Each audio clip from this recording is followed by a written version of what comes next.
I'm Kristen. I work at Pima Animal Care Center in Tucson, Arizona. I used to be here in Austin, and before that I was in Fairfax County, Virginia. Before I started in animal welfare, I couldn't decide what I wanted to do, and at various times I worked at a parrot breeding facility. I was a horse trainer, a field horse trainer. I taught at Ohio State University, World Religion and Comparative Studies, and I also worked at a homeless crisis center for teenagers. And so I really couldn't figure out what I wanted to do, except animals were always a constant sort of theme of what I was working on, and I ended up finding all of you. And it was when I found all of you amazing people sitting in this room that I knew I had found the career that I wanted to stay in. So this presentation is about all those jobs, but it's also about the inspiration that all of you bring to the world, and how much I think that could mean even more than it does now. How many of you have heard or thought this at some point? Have any of you had this go through your head? I know I have. This last year's been rough. I think that, I don't know about you, but the world just seems more depressing than ever. Every day I can barely open my Facebook feed because I want to cry because there's some suffering animal or person or war or fire happening. And I've really struggled with this question because so much, you hear people say, I don't understand what it means, and there's so much confusion, and isn't it divisive, and all of these things swirl, and at a certain point I said, you know, we should just stop using it. And throughout all of this year, there have been these little moments that are making me think that we shouldn't stop. We should continue to use the term no kill. This is my Director of Operations, Michelle. Michelle decided to spend a week living in a kennel with our longest stay dog. Tessa was a complete disaster. She's not great with other dogs. She'd been in the shelter for 3 months, and she had allergies so bad in the shelter that she couldn't walk on her feet. Her toes were literally bubbling up from the allergies, and it almost seemed inhumane to keep her alive in that state. She was really suffering in the shelter, not getting adopted, and we didn't know what to do with her. So Michelle did this crazy thing. That's Michelle's kennel card, by the way. We have these, like, a couple of really big kennels that usually house tiny little dogs, and Michelle decided that she was going to sleep in that kennel. So she set it up like a living room, and she spent an entire week living in a kennel. As an aside, she learned for the first 3 nights she did not play music, and she slept 20 minutes total. It's really heartbreaking when you think about how our animals are living. The last 2 nights she played music and slept for 4 hours, so pro tip, think about that at night for your kennels. But more than that, she learned a lot of things about Tessa, and she brought much needed attention to her. The news stations all over town covered this story, and we were so excited we knew we would find her a home. But sadly, even after Michelle had concluded her week, Tessa didn't have a home, and she sat for another 2 weeks. But our local news media was really frustrated by this, and so they came out and they did 2 more stories on her to get her more attention, saying things like Tessa still hasn't been adopted. And sure enough, about 2 days after their last story, Tessa found her mom. By this time, she had gone to a short-term foster program and wasn't in the shelter. And in that photo is her foster mom and her mom. And the news then had to come out again to cover her adoption. But what was so meaningful about this to me, and what really spoke to me about this situation, is that Tessa had come back to be adopted, and we had like 50 people there. We did this giant cheering squad when she actually walked out the door. But Tessa was confused and looking around, and like she didn't know what was going on and was worried she was going to be back in a kennel. But she saw Michelle, and there was this moment where she saw her and she was like, wait, is that her? And then right after that, in this explosion of love, she held on to her. She held on to Michelle like this for a good 5 minutes and wouldn't let her go. And it was amazing to see in this crowd of people from 5 days of spending the night with her, what that relationship meant. And this dog, otherwise, she would have been probably euthanized. And because I think we have embraced this idea that every animal's life matters, and we've held on to that, Tessa's got a home and also a cheering squad and like more media coverage than a lot of shelters get in a year. So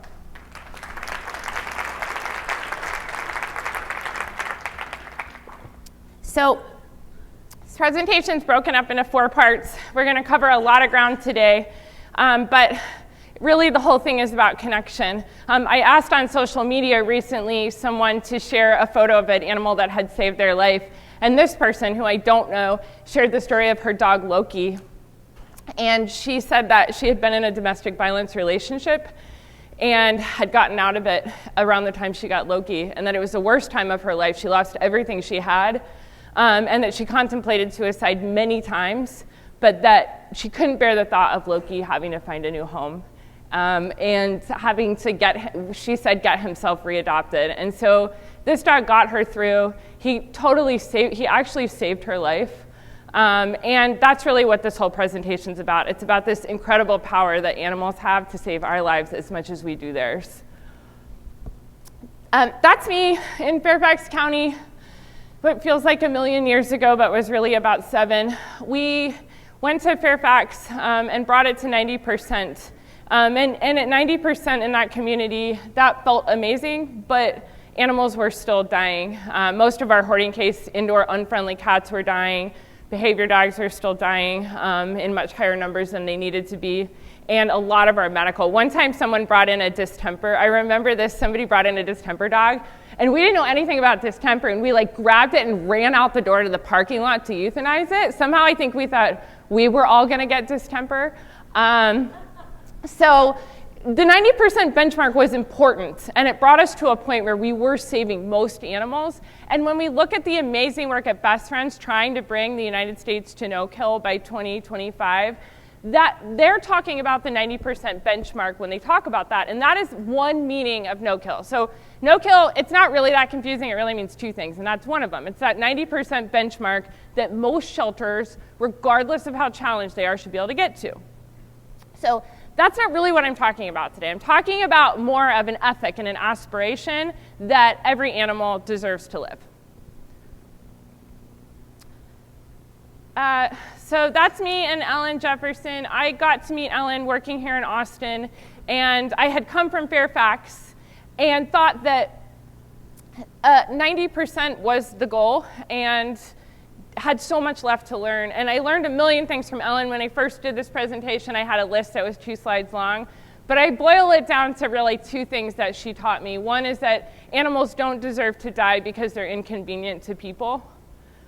And number 2 are that people are part of the solution, they're not the problem. And so much of the language had been about irresponsible people, and people need to stop breeding animals, and these idiots, and these horrible people. And Ellen really turned that around and said, we need to look at people totally different as the solution to the problem. So those were the 2 lessons that I brought from Austin, and they're really, I think, what has carried what I mean by no-kill later on in my career. So this is about aspiring to an ethic, just as much as it is about saving every animal in our shelter. I live in Tucson, Arizona. Has anybody been to Tucson? It's so hot. It's like living in Star Wars in the desert scene all the time. It has a lot of animals. It's also one of the saddest places in America right now because it's one of the sites where little children are being detained in cages. People are being thrown back across the border, and it's a really hard place to be, given where we are in American history. But it's also an amazing place to be. And PAC, the shelter I work at, is so cool. We take in about 18,500 pets a year, which is kind of a lot because we only have about 650,000 people who can adopt those pets. Our county is 9,000 square miles. That is the size of New Hampshire. It's huge.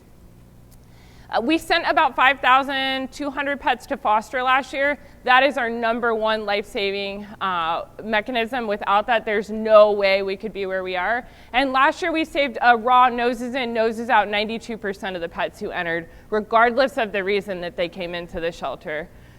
And that's thanks to our community of volunteers, fosters, the leadership of the county. Everybody works together to save lives. It's not really a fight in Pima County. Everybody's on board, from the top leadership to the very beginner volunteer. So these are just why I'm here today, is because we have achieved success, and I want to kind of share why I think that's happening. But here's our euthanasia numbers. So we were no stranger to euthanizing healthy, treatable animals. Less than a decade ago, 15,000 animals were dying in our shelter. And today, last year, that was fewer than 1,000 for the first time in PAC's history. Our live release rate has gone from 45% to 92%.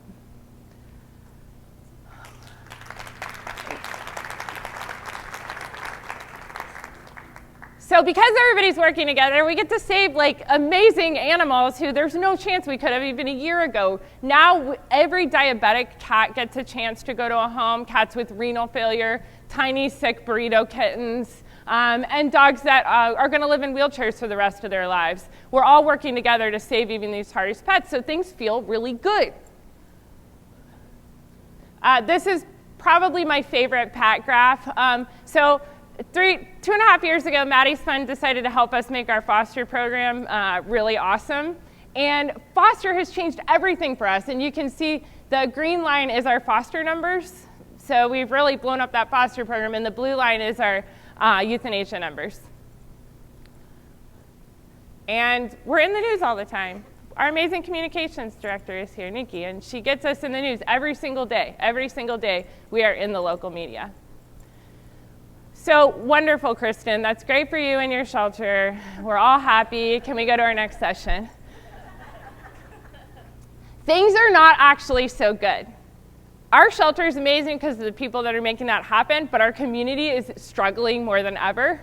These are the numbers of intake due to people being unable to find housing for their pets, either through eviction or through lack of pet accessible housing. And you can see they're skyrocketing.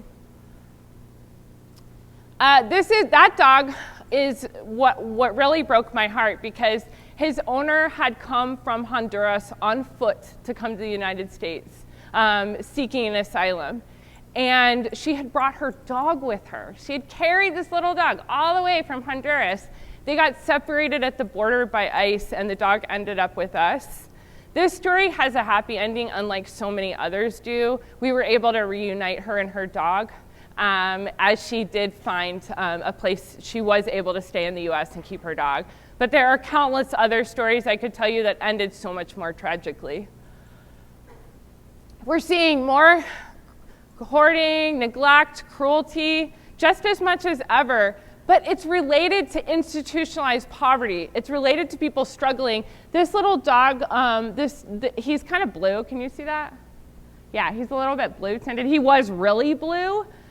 His family, he was covered in ticks, and his family didn't know what to do.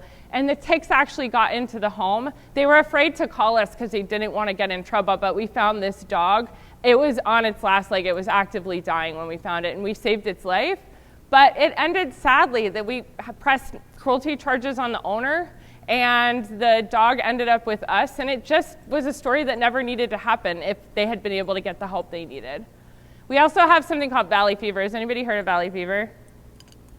So it's this like fungus that's unique to the area, and it gets into the bones and all of the living tissue of an animal, and it makes them look like they're starving when they're not. And so a lot of our cases are untreated valley fever. It might kill all of us one day, so you may want to Google it. We have the grossest hoarding cases. We would win an award if there were a competition for grossest hoarding cases. Our Chief of Animal Protection, Christina Snow, is here. She gets to oversee all of those. But really just terrible stuff. This is the result. So we started housing all of our hoarding case cats together. They love that, as you can see.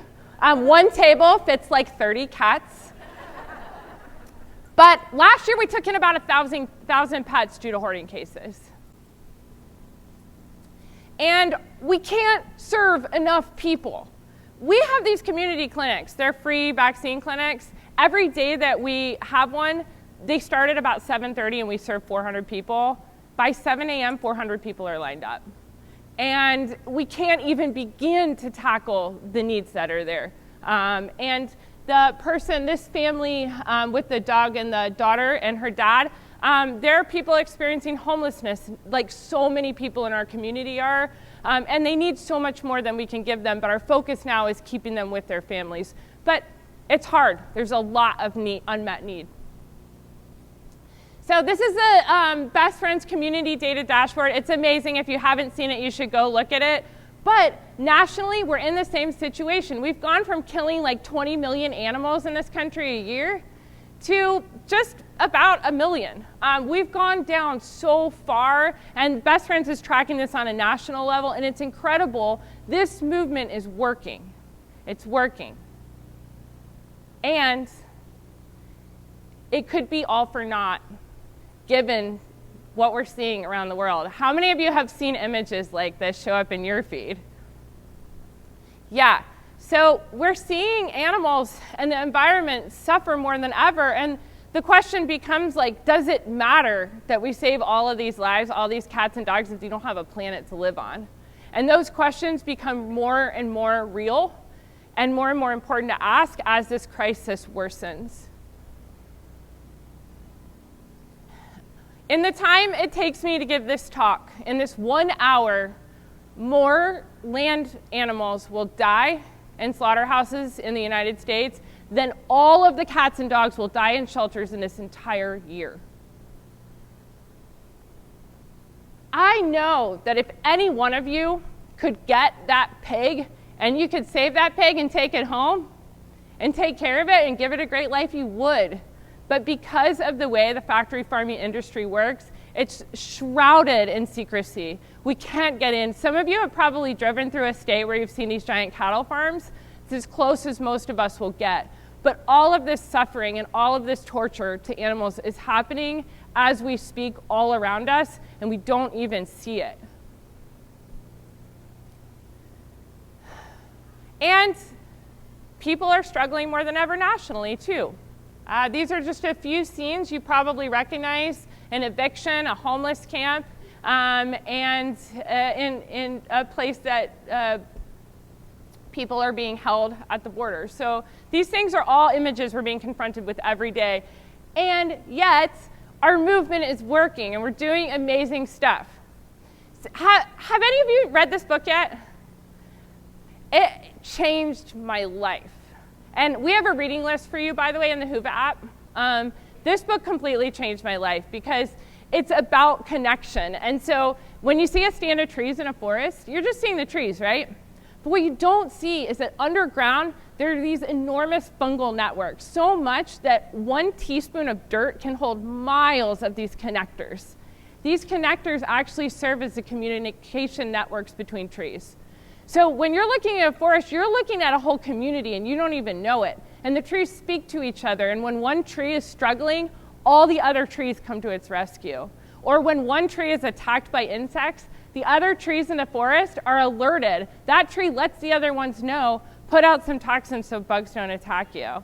There's this incredible connectivity happening all over the world in all areas. And nature shows us over and over again the power of that. But no-kill and the work that we do also is that connection. Okay, so I'm going to tell you 8 things today, and the first 4 are starting points. Who here grew up in the 80s and saw Biosphere? Anybody? Okay, so I grew up in the 80s, and Biosphere was this weird, creepy human experiment where they put everybody in a biome, and they had to all live there together for 2 years. Talk about field experiences. These people hated each other by the end. This was like Big Brother, but not fun. Like no cameras. Like you're just stuck there. But they said fascinating things while they were in there. Like they said, one of the women said that if someone would use scented shampoo, immediately all the water in Biosphere would taste like that scented shampoo and smell like it.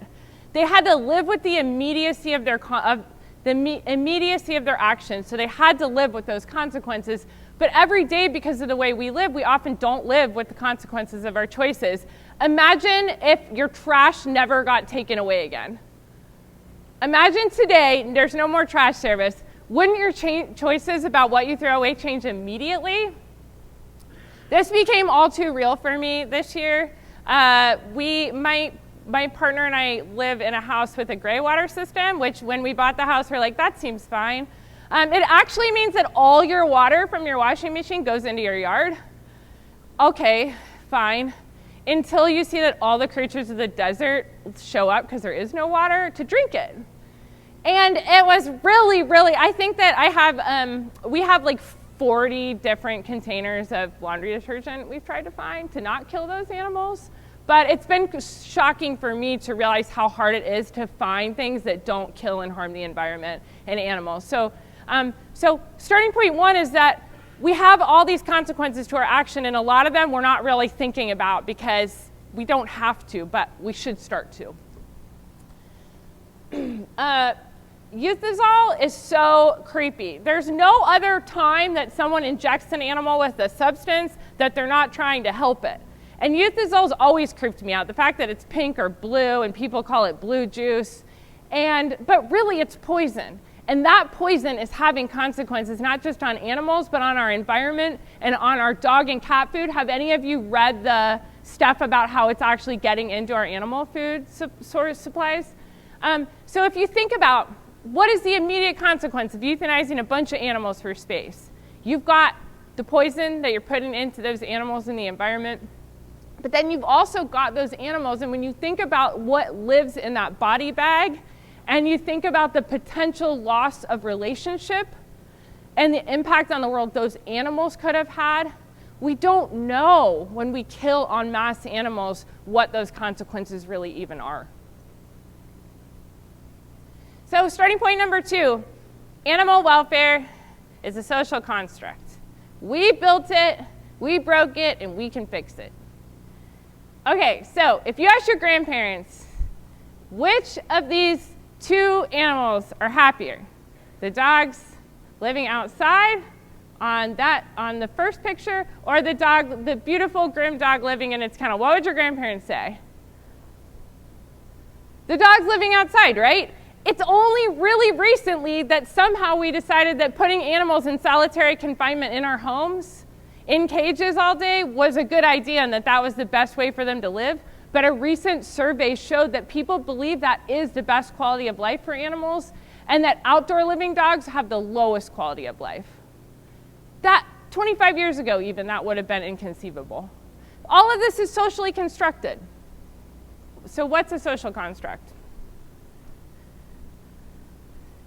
So when you see those flowers in that vase, what do you think of? Love. What did you say? Tani said $200. Nice. Romance, Valentine's Day.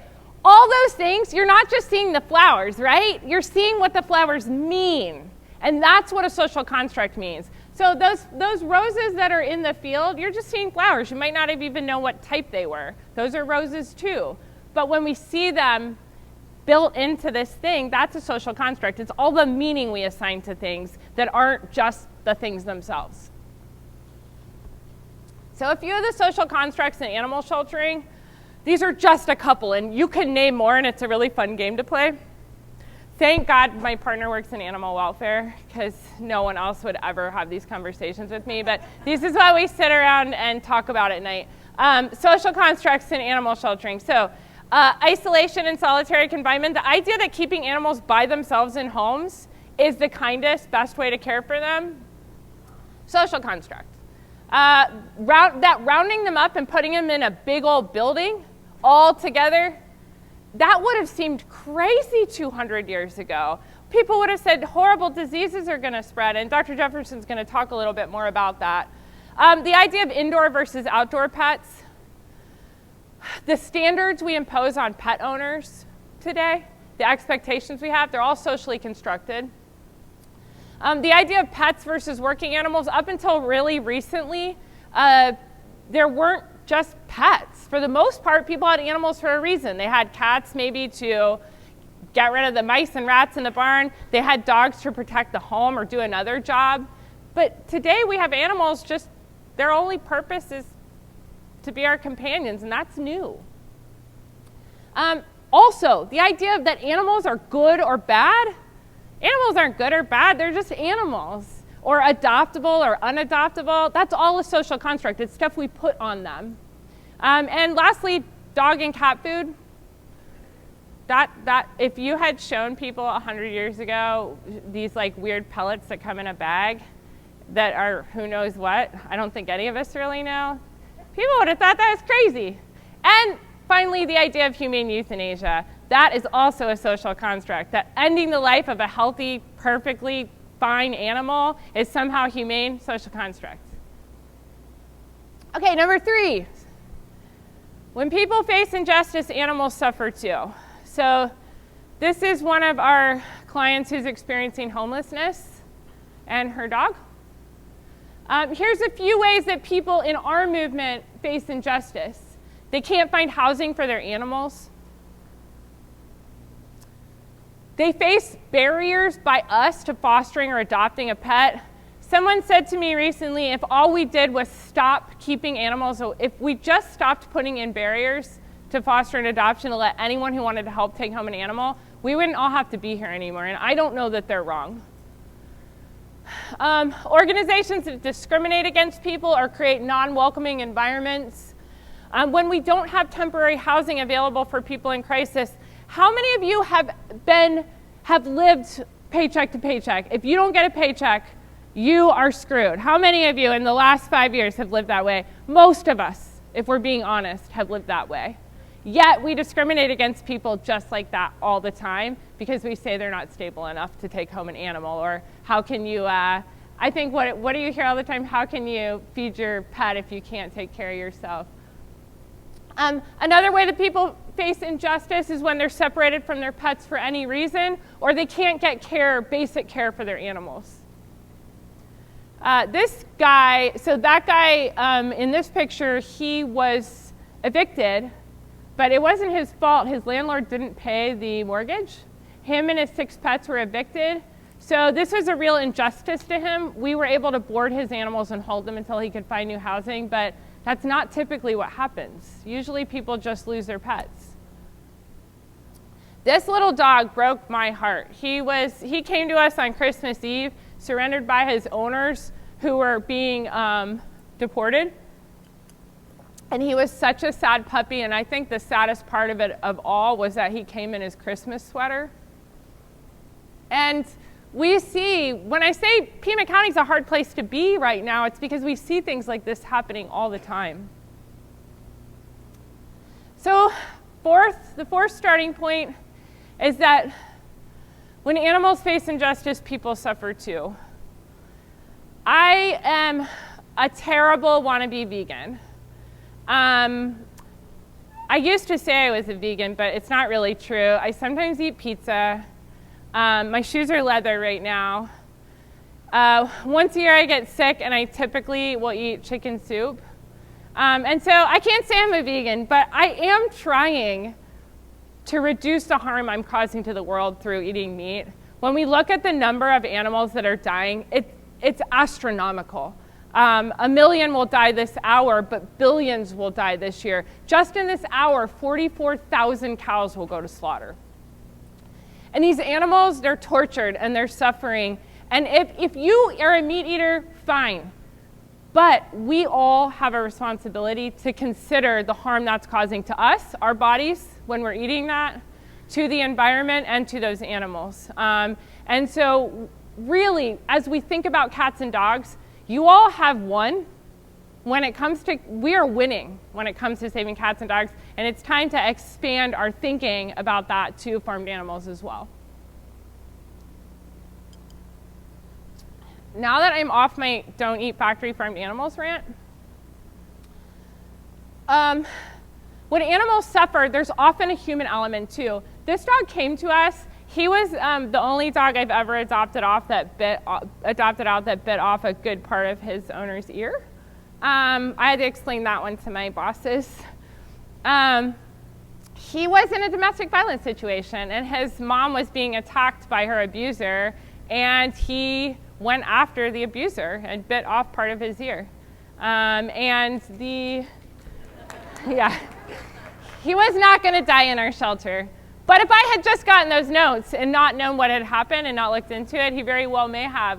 But he was also then beaten. He lost an eye and had a skull fracture. He's okay, and he got a great home, but he's a reminder of the connection between family violence and animal violence. So here's a few other ways that animals are facing injustice. They're victims of cruelty and neglect. But that one's kind of obvious. Some that are less obvious are that they're expected to be perfect. And I don't know about you, but it's been really frustrating me that more and more it's like we're supposed to be adopting out teddy bears or stuffed animals, not sentient beings with likes and dislikes and things that they want and things that they don't. And so animals are more and more facing boredom and isolation. They don't have a meaningful purpose in the world other than to be our pets. And they can't advocate for themselves. They're voiceless. Do any of you handle wildlife as part of your work? You may not even know you do. Wildlife are really the silent victims in so many animal shelters now. They're often not counted in shelter data. And when we think about wildlife killing numbers, they're astronomical too. Outside of any animal shelter killing of wildlife, the U.S. Department of Ag's Wildlife Services, which sounds nice, killed 1.5 million animals, including bears and coyotes, wolves and cougars last year. And most of us didn't even hear about it. These animals are killed because they threaten farming. They either eat livestock or they mess up fields. And so they're killed, but that's outside of what's happening in sheltering. And it's time for us to start including and thinking about those animals as well. So here's our 4 starting points. Cool, now we get to the good stuff. So what do? We have all these things, we have all this connection. What could the future look like? So this is my vision for what a future of animal welfare could look like. We embrace this idea of no-kill. Some of us, the Leadership Alive folks, worked this year to define what we meant by no-kill. And what we came up with was the belief that every animal who enters the shelter should receive urgent, individualized treatment with the goal of a live outcome. We should expand no-kill to focus on not causing harm to animals, that we should demonstrate nonviolence, kindness, love towards all species of animals, not just cats and dogs. No harm to people, that racism, classism, and other forms of discrimination are counter to life-saving efforts, and this idea that we're all connected, and that when we impact one thing, we're also impacting others. So that's my vision for no kill, no harm, and how we move forward. Easy starting points for no kill. Take euthanasia off the table, unless it's a suffering animal or it's like your last 3%. Initially, just take it off the table and think of other solutions. Treat animals as if their lives matter as much as your own pet at home. If we had time this morning, I was going to make you take out your cell phones and show me your pets. But do you ever take out your cell phone? Like, you know no one really wants to see your pets, but you're going to show them anyway.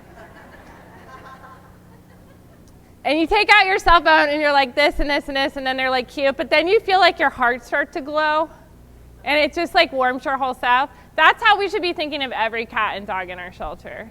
Like, we need to find that place when we're thinking about the bajillion animals we're trying to help. We need to recognize and fix this broken foundation. Shelters are jacked up places. They shouldn't exist as they do anymore. They're not going to ever go away because there's going to be sick and injured and hurt animals that need us. But as places to house totally healthy animals that should be living in communities, we need to start thinking beyond that and build life-saving culture. no harm to animals. Some ways that you can do this in animal welfare in your animal shelter are just to talk about it, to talk about farmed animals. You can have plant-based food policies in your organization. We're working on this, but let me tell you, in Arizona, everyone just hates me when we don't have pepperoni pizza. So we're struggling with that, but it's something we're moving towards because we can make a stand in our organizations just by not serving meat. We can help keep pets in their homes. We can learn more about wildlife and farmed animals and start to teach and talk about those as part of our work. Volunteers love to learn. Bring them to your shelter and tell them. We just had a person come and talk about vegan dog food at our shelter, and so many volunteers came to listen to that talk. You can open your doors to the community. You can be the voice of animals, all animals, and you can count every animal that's euthanized. So those are a few ways that you can reduce harm to animals, and some of you are probably doing some of those things. You can also reduce harm to people. We're causing harm to humans in this movement, whether we like it or not. We are hurting people when we kick them out of our organizations, or we don't create welcoming spaces. These are just a few ways that you can reduce that harm. You can engage people that live the places you serve. How many of us are really engaged in the communities where we're getting most of our pets? Most of us still aren't. And that includes my shelter. You can take away those barriers to placement, and you can let people have your animals. Because otherwise, in most of our shelters, when we're restricting adoptions, those animals are going to die because we said, no, you're not good enough. You can believe and embrace the idea that everyone is good enough to have animals, and you can see your community as the solution and stop talking about them as the problem. They're not the problem. The world as we've built it is. And you can build trauma-informed organizations, because so many of us are doing this work because harm has been caused to us in our lives. We've been hurt as children or younger people, and we're doing this work as redemption, and we can start to talk about that in our organizations and what that means, because it makes us have our best days and find our best places, and it sometimes makes us find our worst places. And don't force people to euthanize animals. When you have staff, we hear all the time, we get to teach shelters all over the country through the Maddie Son apprenticeships, and we hear all the time, well, on our shelter, everyone has to euthanize. That's not humane to people, and that is causing harm to them. This is maybe where we start talking about the hard stuff. Our movement does not talk about racism. I have sat in so many sessions, in so many conferences, and why aren't we talking about this? Because racism isn't just problematic in its own, it's keeping animals in our shelters, it's preventing us from solving these problems, and it's real. I got the opportunity to talk to some colleagues and some people of color who work in animal welfare, and I want to read you a statement one of them asked me to share. She first said, ask people in this room to look around, and how many people of color are in the room? She said, racism results not only in discrimination of potential owners, not only of the communities, but it makes us, Black people and people of color, very leery of working within the organization. Instead, we do our own thing. When we don't see many faces like our own, as volunteers, staff, or board members, we know what to expect, more of the same. We deal with racism on a daily basis, and we don't want more of it. There is a lot of work to do, and the people affected by racism are the experts and should be the ones sharing and speaking and being listened to. We have a responsibility in this movement to read and learn and understand. These are a couple books I'm reading, and they're awesome, and they're on the reading list that's in your Whova app. They're really accessible, but we have to try more. We have to try harder to understand, because as I read these books, I think about so much of what we're doing in animal welfare that's wrong. But not only that, we have to make space for people of color to speak in this movement, which we historically have not done. And we have to interrogate our own identities a little bit more, in the own place of privilege we're coming from. Our intake lobby is so, it's such an important site because so many people from so many different backgrounds and places come together to help animals, and we see it as not important, but it is. And we have to start interrogating racism more in our movement and other forms of discrimination. Ageism, okay, if one more person does a Seniors for Seniors program, that's ageist. Older adults don't necessarily want to be forced to adopt an older pet. Think about it.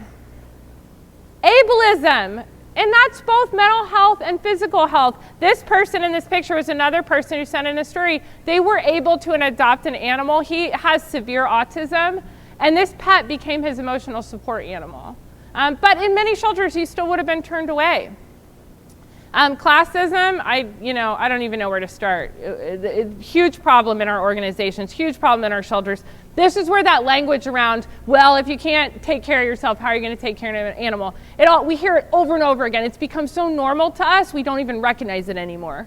Homophobia and transphobia both are still prevalent in our movement. And xenophobia, any fear of anyone that's different than us.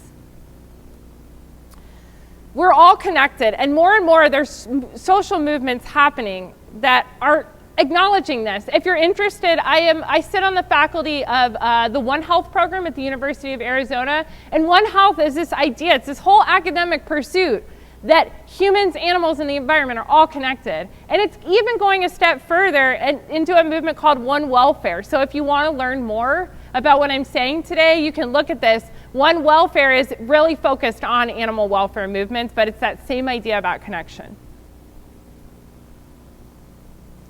So what does One Health look like? What does this approach, this connectivity look like in action? We're experimenting with all of this, and really, we don't know yet. We're just trying things. This guy came to us a couple of weeks ago, surrenders his dog. Dog comes to me, comes to me with the youth list form. So we have a form you have to fill out. And I signed off on his euthanasia and was like, okay, he's unhandleable in the shelter, and he truly is. He has stranger danger, so he will bite you. And so signed off on his euthanasia. We can't place him. But I asked our deputy director, Sarah, to take a look at him, and she came back and she was like, I'm so busy, I don't have time, it's gonna take months. But he lived in a home with small dog, other people, had no issues, had no home history, and his owner had to give him up because he lost his housing. The landlord kicked the dog out. So what we did is we called him, that's Vladimir. We called the owner and we said, hey, your dog's gonna die here, can you help us save it? And every single day since then, Vladimir has come when he gets off work, and he's helping us get Brownie used to being handled by other people. Not only that, we found out Vladimir, he just needs another place to live. He's willing to move. So we're trying to help him through our outreach program find somewhere to live with his dog, because the best thing for Brownie is to go back to Vlad. But if he can't go back, his owner's committed and invested in helping us find another live outcome.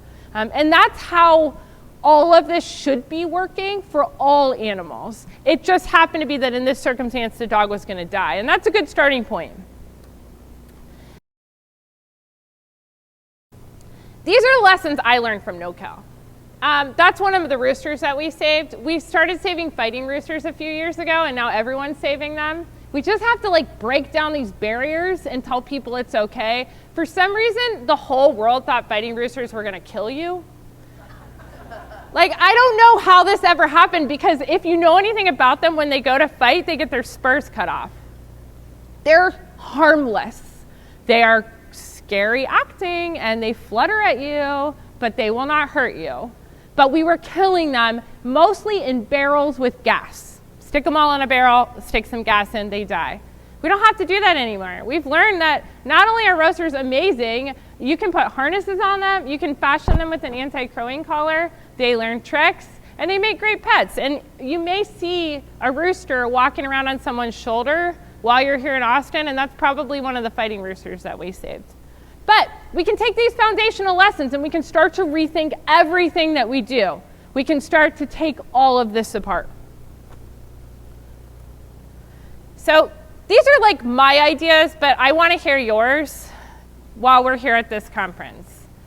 In the future, I think pets that love each other aren't going to be separated anymore. We're not going to be tearing apart pairs of animals that are family to each other. These are these two pit bulls, and they actually, these two fell in love in the shelter. They met each other and they were like, you look like me, I look like you. We're never going to be apart again. But of course, adopting out two giant and not non-naughty pit bull dogs seemed impossible, but we just decided to do it. And not only did they get adopted together, but they got 45 million views on social media. They were covered by the Dodo, and their story went everywhere. And it's how we start to spread this stuff. Now, all over the place, people are calling me saying, how do you get two pit bulls adopted together?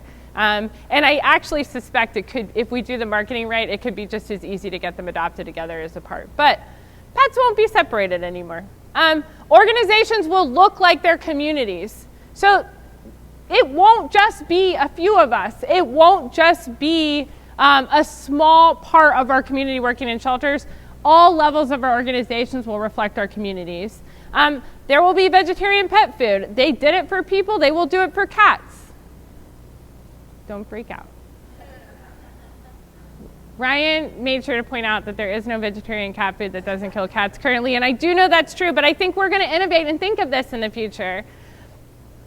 We're going to subsidize foster care. We're going to pay people to house animals in their homes because it's not going to be that much more expensive, and it's going to be so much more humane for animals, particularly with healthy adult dogs. They need to be housed in homes. We need to stop housing them in shelters.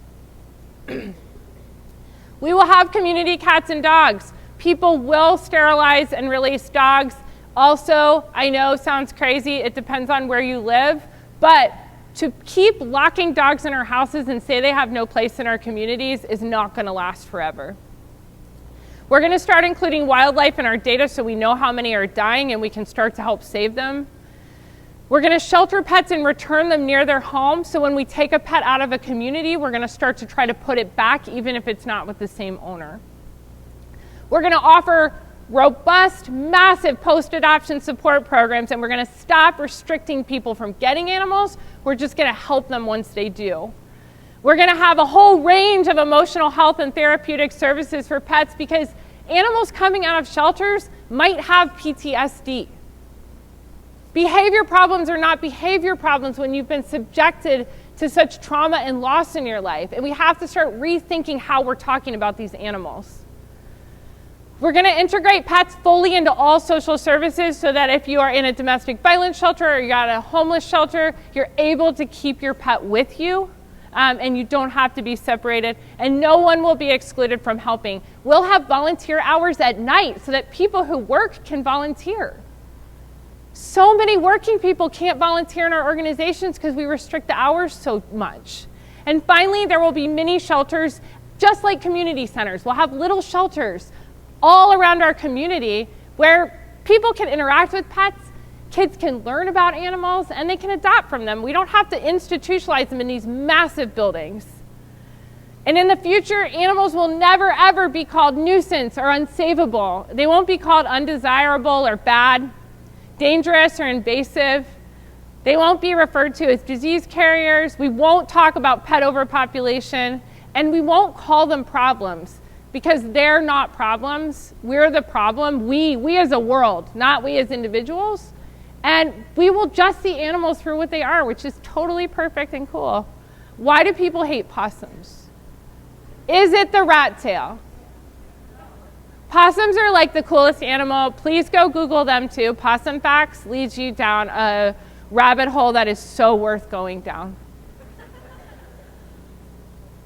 We're going to build inclusive organizations, really inclusive organizations. We're going to have work entry programs for people that are having trouble getting into the workforce. Right now we have a group called Sister Jose's. They're women experiencing homelessness, and they come to our shelter every week and are helping us with all aspects of running our shelter. We're going to have true community partnerships that are meaningful for people. This picture is, we started federal work study students, having them come to our shelter. We get 10 students, free labor, amazing people who want to change the world, all working at PAC. It's so cool. If you want to know more about getting federal work study students, talk to me, because it also has been challenging. It's a challenging system to get into, but totally worth that. We're going to build accessible programs so that everyone can help. We're going to be accessible to Spanish speakers and any other language that's prevalent in our particular community. And we're going to have diversity and inclusivity at all levels of the organization, in our boards, our leadership, our boots on the ground staff. Outreach, as we know it, is going to change. We're going to go to people and we're going to ask them what they need. And if you've done that, you know that their answer is never what you expect. We're going to replace punishing people with teaching them, supporting them, and giving them what they need to be better pet owners. And we're going to help pets owned by our most vulnerable residents. We have a Pup in Boots program. So as I said, the desert is like Star Wars and very hot. Well, that's hot pavement. Have any of you ever seen what happens when dogs and cats get on hot pavement? It literally scalds off their entire pad of their foot. So we started this Pup in Boots program. We asked people to donate tennis shoes for dogs and cats in some cases.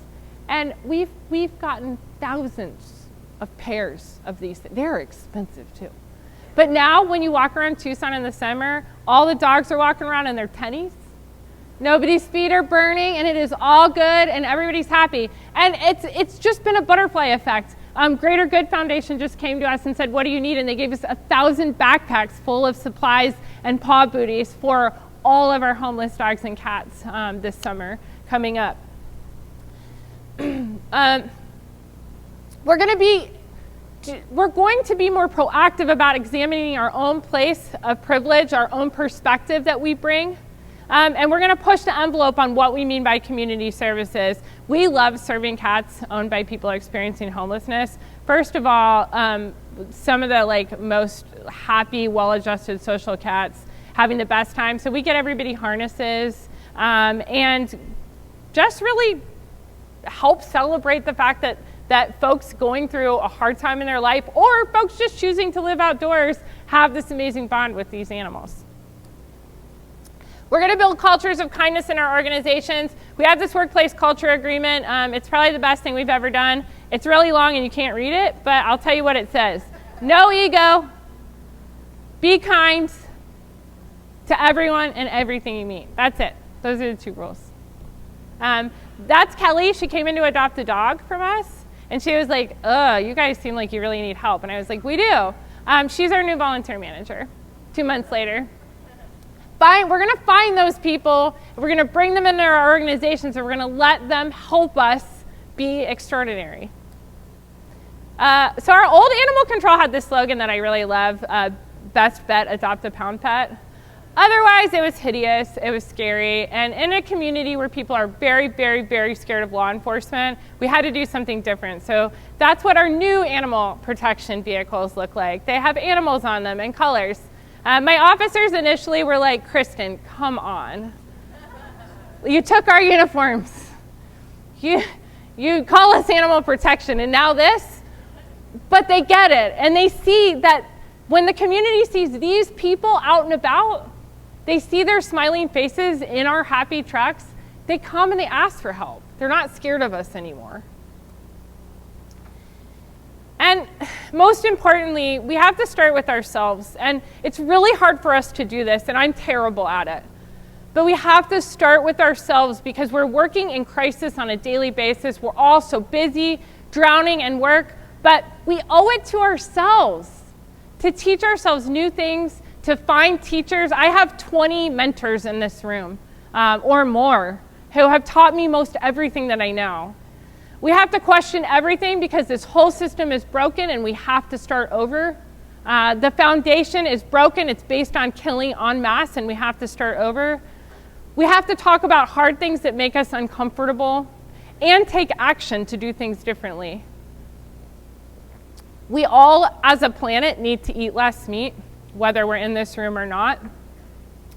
And we need to stop looking the other way when terrible things are happening. When we know factory farmed animals, moms and babies are being... Did anybody see the Joaquin Phoenix thing? He gave this talk recently. He stole my whole talk and did it way better in 3 minutes. But he talked about how we breed cows so they have babies, and then we take their babies away from them when they're just days old and they're crying, and then we steal the mom's milk for our own consumption. Like, these things have to change, and we're so successful. The people in this room are like some of the smartest people in the world, and I'm talking to you because you can change all this. You can be the voice for those animals.